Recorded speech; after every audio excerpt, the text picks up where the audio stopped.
자, 오늘도 요한복음 강해를 지속하겠습니다.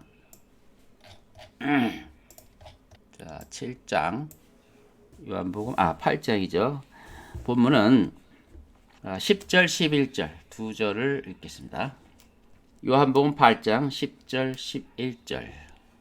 예수께서 일어서시어 그 여인 외에는 아무도 없는 것을 보시고 여인에게 말씀하시기를, 여인아, 너를 고소하던 자들이 어디에 있느냐?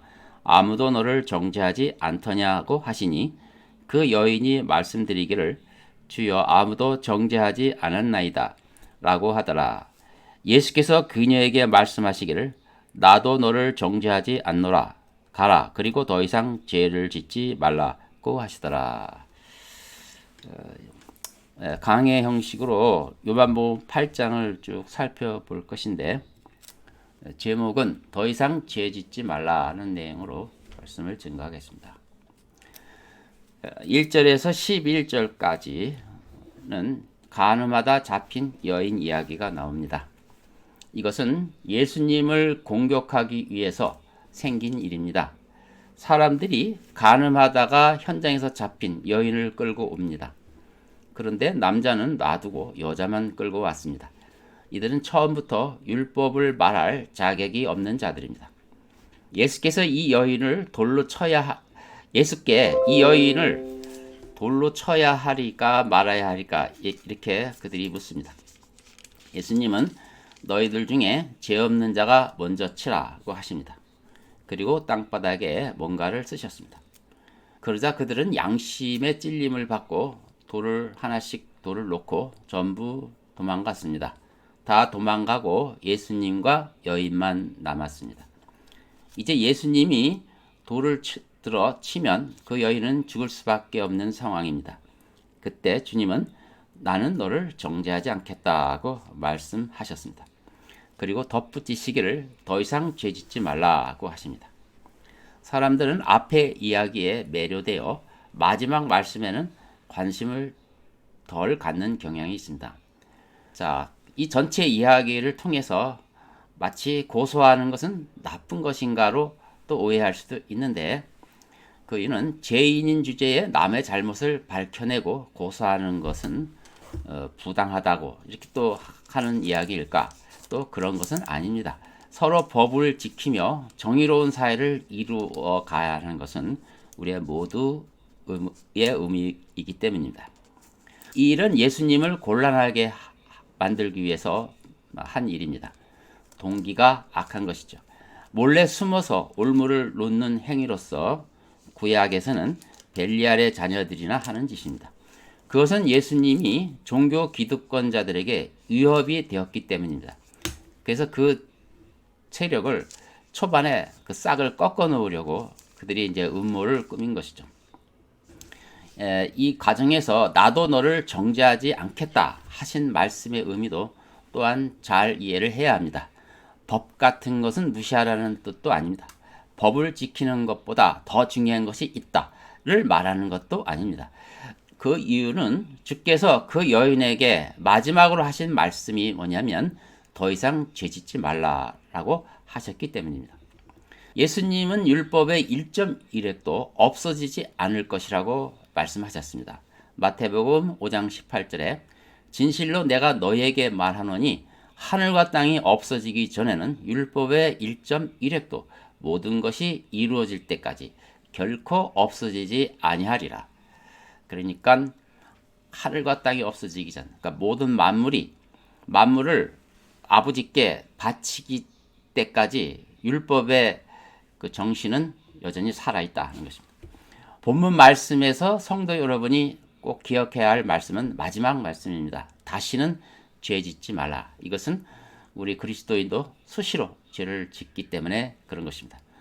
또 가늠한 여인처럼 용서받고 정죄받은 것으로부터 구원받은 존재이기 때문에 그렇습니다. 그래서 이것은 그리스도인에게 보편적으로 적용되는 명령입니다. 예수님은 이 말씀을 하실 자격이 있는 유일한 분입니다. 왜냐? 우리의 죄책을 대신 짊어지시고 죄값을 치르셨기 때문입니다. 그의 십자가의 고난은 대속을 위한 것입니다. 은혜를 베푸신 목적은 그럼 뭘까요?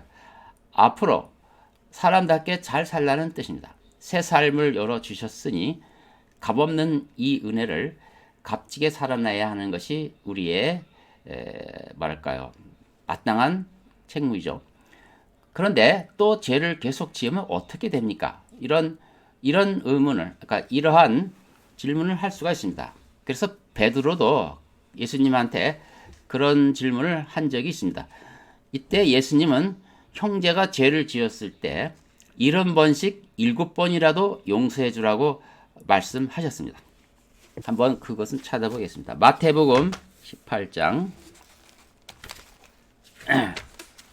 마태복음 18장 21절 제가 읽겠습니다. 그때 베드로가 주께 와서 말씀드리기를 주여 내 형제가 내게 죄를 지으면 몇 번이나 그를 용서해 주어야 하리까? 7번까지 하리까? 라고 하니 예수께서 그에게 말씀하시기를 나는 너에게 7번까지라고 말하지 않고 70번씩 7번까지라고 하노라. 이렇게 말씀하신 것입니다. 그러니까 형제가 죄를 지었을 때 다른 형제가 70번씩 7번이라도 용서해 주라고 하신 분이 하나님께서 우리가 죄를 지었을 때 70번씩 7번이라도 용서할 용의가 있으시다는 말씀과 다르지 않죠. 그런 것입니다. 그런데 70번씩 7번이라도 용서하실 때마다 하나님께서는 더 이상 죄를 짓지 말라는 말씀을 꼭 당부하시는 것입니다. 하나님의 그 마음을 읽는다면 아무리 돌 같은 마음을 갖는 사람일지라도 그 마음이 결국은 녹아내릴 것이며 그는 훌륭한 하나님의 은혜 받은 사람이 될 것이기 때문에 하나님은 결코 우리에 대한 기대, 우리에 대한 소망을 잃지 않는 분이다는 것이죠. 어버이 같은 사랑이죠. 어떤 가볍게 이를 데 없는 천박한 사람들은 이것을 이용해서 끝내 죄의 그 세력으로부터 노예가 되는 사람도 있습니다. 우리는 그런 예외적인 인물에 너무 신경 쓸 필요는 없습니다. 저는 그런 사람의 운명에 대해서는 탐구해서 알려주고 싶지는 않습니다. 예수님의 그 많은 말씀은 이제 여러 가지로 우리에게 교훈을 주는데 두 번째 12절부터 보시면 예수님이 자신은 세상의 빛이라고 이렇게 증거를 하십니다. 12절로 14절까지 읽겠습니다. 그때 예수께서 다시 그들에게 말씀하시기를 나는 세상의 빛이라 나를 따라오는 사람은 결코 어둠 속에 다니지 아니하고 생명의 빛을 얻으리라 하시더라. 바리새인들이 주께 말하기를 당신이 당신 자신에 관하여 증거하니 당신의 증거는 옳지 않도다고 하니 예수께서 대답하시어 그들에게 말씀하시기를 내가 내 자신에 관하여 증거할지라도 나의 증거는 옳도다. 이는 내가 어디서 와서 어디로 가는지 알기 때문이라. 그러나 너희는 내가 어디서 와서 어디로 가는지 말할 수 없느니라. 예수님의 자기 증거, 예수님이 자신을 스스로 세상의 빛이라고 하는 증거에 대해서 바리새인들과 바리새인들이 공격하는 내용이 20절까지 쭉 나옵니다. 주님은 이제 자기를 따라오는 사람이 곧 생명의 빛을 얻으리라고 분명히 여기서 말씀하셨어요. 그러니까 자기를 따라오는 사람이란 예수의 제자를 말하는 것입니다. 제자는 그러면 어떻게 주님을 따라야 할까요? 분명히 다른 곳에서는 자신의 십자가를 지고 나를 따라야 할 것이라고 하셨습니다. 이것은 자아가 죽어야 된다는 말씀입니다.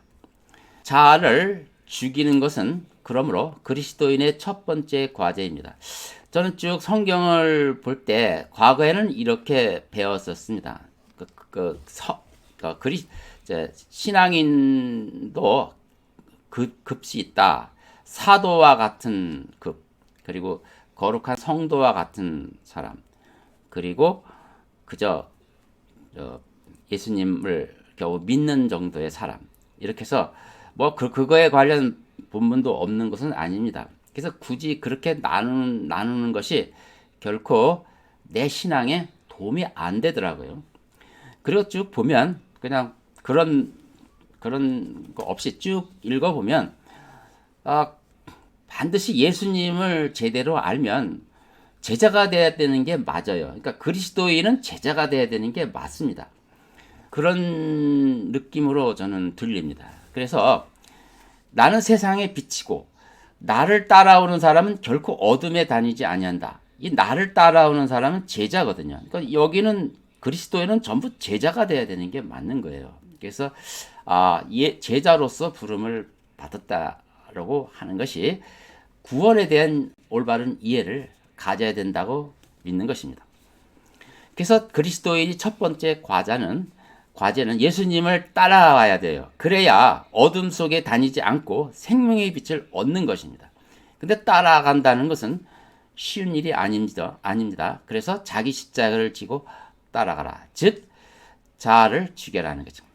자아를 죽이지 않는 것이 우리 편에서 쉽지 않습니다. 경험상 그렇습니다. 그러나 그것은 어떻게 보면 참 인간은 고집이 세다는 것을 알 수 있어요. 다른 건 몰라도 자아를 죽는 것은 참 힘들다라고 이구동성으로 고백하기 때문이다. 자아를 죽이는데 뭐 돈이 듭니까? 그런데 참 자아를 죽이지 못하죠. 예수님은 그것을 이해할 수 없을 것입니다. 자, 자아가 죽지 않으면 우리는 어떻게 됩니까? 옛사람에 의하여 지배를 받기에 결국 주님을 따를 수가 없습니다. 중간지대가 없다는 것을 우리는 알 수가 있어요. 성경은 여러분의 몸이 그리스도와 함께 십자가에 못 박힌 것으로 여기라고 하셨습니다. 이것을 염두에 두셨겠죠. 예수를 영접한 모든 이는 그러므로 자신의 몸을 그리스도와 함께 십자가에 못 박힌 것을 여기고 제자의 삶을 살아야 하는 것입니다. 예수께서 나는 세상의 빛이라고 하셨을 때 바리새인들이 신랄하게 공격했습니다. 그들은 자신을 그런 식으로 증거하는 것은 옳지 않다고 말하는 것입니다. 그러니까 그들이 말하는 의도는 예수 자칭 그리스도라고 한 것 아니냐라고 말하는 것입니다. 근데 그것은 사실입니다. 자칭 그리스도인이라고 말하실 수 있는 유일한 분이 그렇게 말씀하신 것이기에 그것이 진리인 것입니다. 거기까지 이해를 해야 되는데 창세 이래 오직 한 번 있을 일, 즉 다른 어떤 인간도 자칭 그리스도인이라 하면 안 되는 거죠. 근데 유일하게 한 번 있을 그 일에 바리새인들이 치명적인 실수를 범하는 것입니다. 예수님을 제외한 모든 이가 자칭 그리스도인이라 하면 마땅히 돌에 맞아야 할 중죄이죠. 그러나 예수님은 다른 것입니다. 그것을 말씀하신 것입니다. 네. 나는 어디서 와서 어디로 가는지 알기 때문에 나의 증거는 참되다라고 말씀하신 것. 그에 대한 답인 거예요. 그게. 참 그리스도인이시기 때문에 그 말을 하신 것은 당연한 거고, 그렇다면 그 말을 듣고 더 이상 토론이 진행돼서는 안 되는 거죠. 무릎을 꿇어야 돼요. 가슴을 떨리는 마음으로 무릎을 꿇어야 하는데 이들은 고개를 빳빳이 세우고 계속해서 토론을 진행하는 것입니다. 여기서 더 이상 반론을 제기할 수는 없는 것입니다. 왜? 하늘 아버지께서 그분과 함께 하심으로 표적으로 이미 충분한 증거를 보여주셨기 때문입니다. 그래서 그 증거를 보고도 계속 표적을 달라고 하는 것은 악한 것이고 사실은 거기에는 다른 동기가 숨어 있는 것입니다. 우리 모든 사람들도 마찬가지입니다. 예수를 믿지 않는 것은 사실상 변명의 여지가 없는 것입니다. 믿지 않을 다른 이유가 있기 때문에 예수를 안 믿는 것이죠. 그것 외에는 모두가 핑계에 불과합니다. 모든 사람은 어디서 와서 어디로 가는지로 모릅니다. 그렇다면 자격이 없는 거예요. 예수님과 토론하고 끝장 토론할 자격이 없는 겁니다.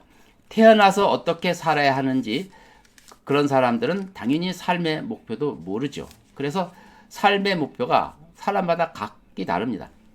기껏해야 남보다 잘 사는 것을 삶의 목표로 삼는 것이 보통 사람들의 목표이죠. 유일하게 예수님만이 세상에 있기 전에 계신 분이기에 그분 안에서만 삶의 목표가 바로 세워질 수가 있습니다. 그래서 그분 안에서 말씀에 순종하게 되면 우리는 삶의 목표를 바로잡을 수 있고, 그렇게 삶의 목표가 뚜렷하게 살았을 때 우리에게는 참된 평안과 참된 자유가 보장이 되는 것입니다. 결코 어둠 속에서 방황하지 않는 것이죠. 자신이 어디서 와서 어디로 가는지 모르는 인간은 서로를 판단할 때 육신에 따라 판단할 수밖에 없습니다. 그래서 학벌이나 성격이나 능력이나 또 외모 등을 통해서 모든 판단을 하죠. 그것이 땅에 속한 기준이 판단 기준일 수밖에 없는 것입니다. 그러나 예수님은 아버지의 판단에 따라 모든 것을 행하시기 때문에 자신의 판단은 옳다고 말씀하십니다. 그것도 역시 그분만이 말씀하실 자격이 있어요. 그분은 오직 아버지의 말씀에 100% 순종하며 하셨기에 그는 참 자유를 누리고 계시는 것입니다. 모든 대화의 초점이 이렇게 예수님이 아버지를 앞세워지니까 그들은, 즉 바리새인들은 최종적으로 이렇게 묻습니다. 너의 아버지는 어디 있느냐? 예수님은 말씀하시죠. 너희들은 나를 모르며 나의 아버지도 모르느니라. 만일 너희가 나를 알았다면 나의 아버지도 알았으리라. 이것은 제자 빌립에게 하신 말씀과 동일한 내용입니다. 빌립이 아버지를 보여달라고 하셨을 때 나를 본 자는 아버지를 보았느니라 하신 것처럼 말입니다. 왜? 예수님은 하나님의 형상의 본체이십니다. 하나님의 형상이 자신들 눈앞에 계신데 만약 그것을 못 알아봤다면 그것은 영적인 장님인 것입니다. 자신들이 영적인 지도자라는 기득권을 가짐으로 인하여 그들은 정작 하나님의 형상을 알아보지 못한 것입니다. 자, 인간에게는 모든 기득권이 있습니다. 크고 작은 기득권, 자신만의 기득권이 있는데 이 기득권을 내려놓을 때야 비로소 자신 앞에 서 계신 예수 그리스도 하나님의 형상의 본체를 볼 수 있다는 교훈인 것입니다. 21절과 30절까지는 예수님이 자신은 나의 길을 가고 있다고 말씀하십니다. 예수님의 길에 대해서 말씀하신 것입니다.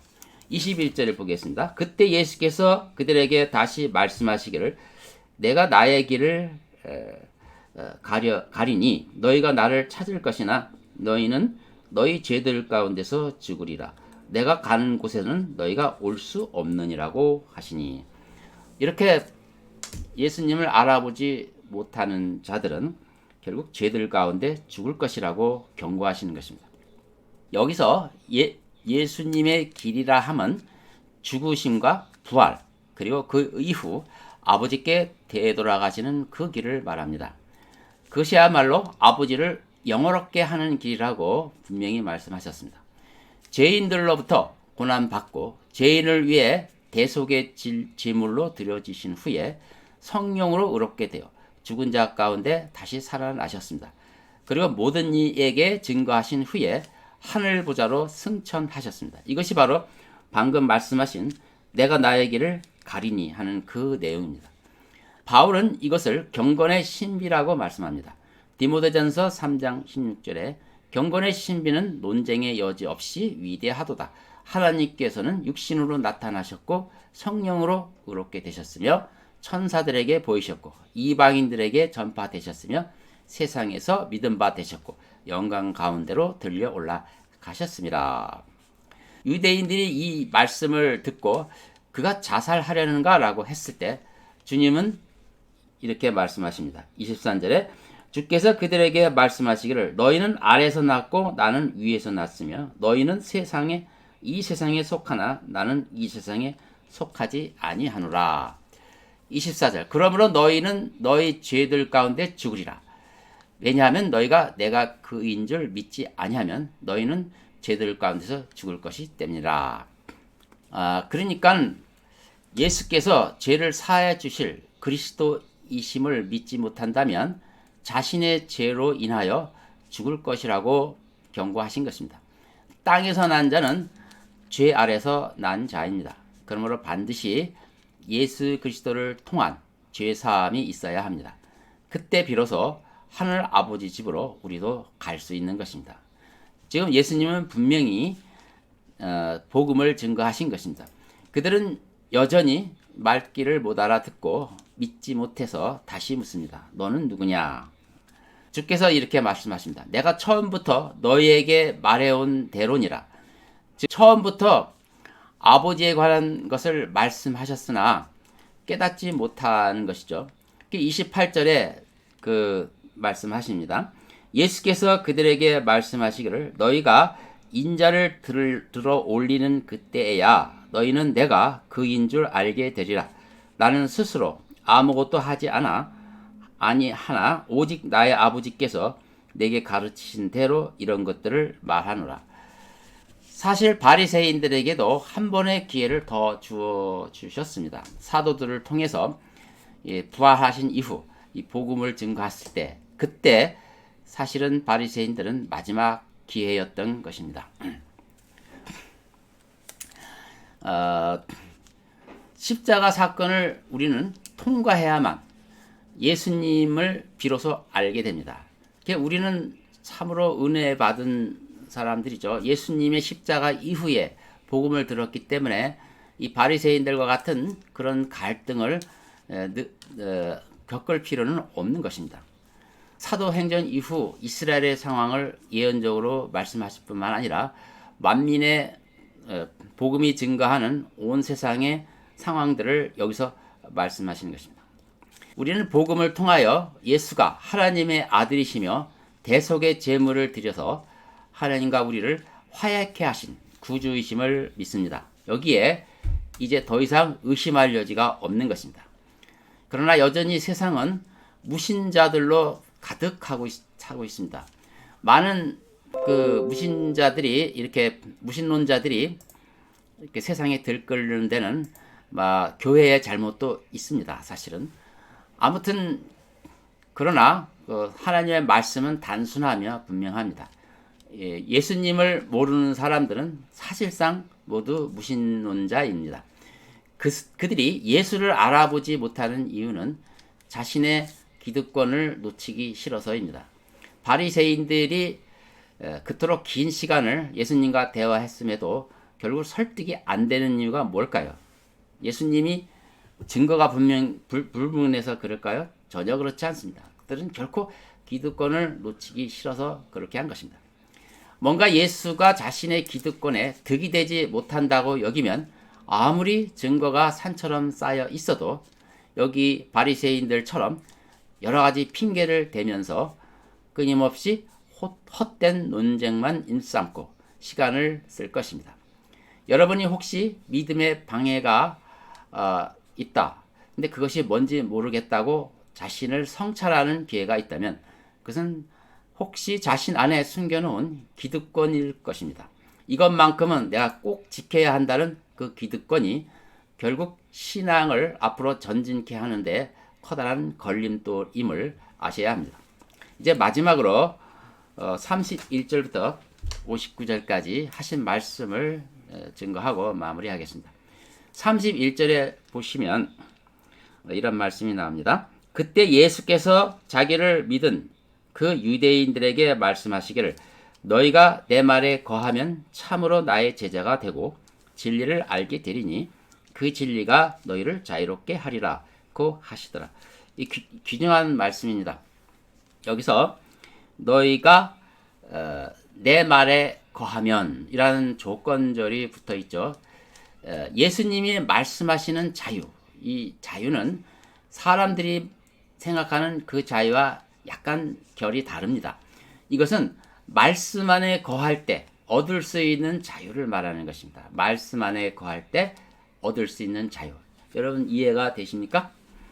말씀 안에 거한다는 것은 그 성경을 읽고 참 말씀이 좋다 이렇게 느낌을 얘기하는 것을 말하는 게 아니고요. 거기까지 그치면 안 되고 그 말씀에 전적으로 순종하는 것을 뜻합니다. 너희가 내 말에 거하면, 즉 너희가 말씀에 전적으로 순종하면, 이것은 예수님이 그렇게 하셨기 때문에 제자들에게 요구하는 것입니다. 만약 우리가 말씀에 순종하는 것이 참으로 짐스럽다고 느껴진다면 그것은 하나님에 대한 사랑이 식었다는 증거 외에는 없는 것입니다. 자유, 이 자유와 순종, 이 개념, 객관적인 개념을 보면 서로 모순입니다. 자유가 왜 순종인가? 자유는 내 마음대로 하는 것인데, 이 객관적인 모순인데, 그것이 하나님의 사랑 안에서 그 자유와 순종을 놓고 보면 결코 이것은 분리될 수 있는 개념이 아니라는 거죠.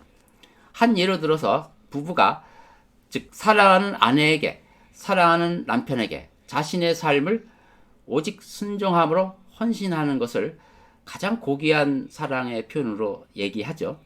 예수님이 말씀하신 그 진리, 너희를 자유롭게 하리라는 뜻이 바로 그런 것입니다. 하나님을 사랑해서 하나님이 주신 자유로 하나님께 온전히 순종하는 것이 하나님이 보시기에 가장 고귀한 삶이라고 말하는데 우리 모두 동의할 것입니다. 바로 이래서 예수님이 내 말에 거하면 너희가 제자가 되리라. 너희가 내 말에 거하면 참으로 나의 제자가 되고 진리를 알게 되리니 그 진리가 너희를 자유롭게 하리라. 이렇게 하신 것입니다. 하나님은 사랑이시기에 말씀으로 피조물을 창조하셨습니다. 그러니까 피조물이 얻어진 것은 하나님의 사랑 때문에 얻어진 거죠. 그래서 모든 피조물은 말씀에 순종해야만 참 자유를 누리게 되어 있습니다. 예수님께서도 모든 피조물의 첫 태생으로서 바로 그 진리를 우리에게 온전히 보여주셨습니다. 그분은 자유로우신 분으로서 말씀에 순종함으로 자유로운 삶의 본을 보이셨습니다. 그래서 그분이 가지신 그 평안과 기쁨은 아무도 빼앗지 못한다고 고백하셨습니다.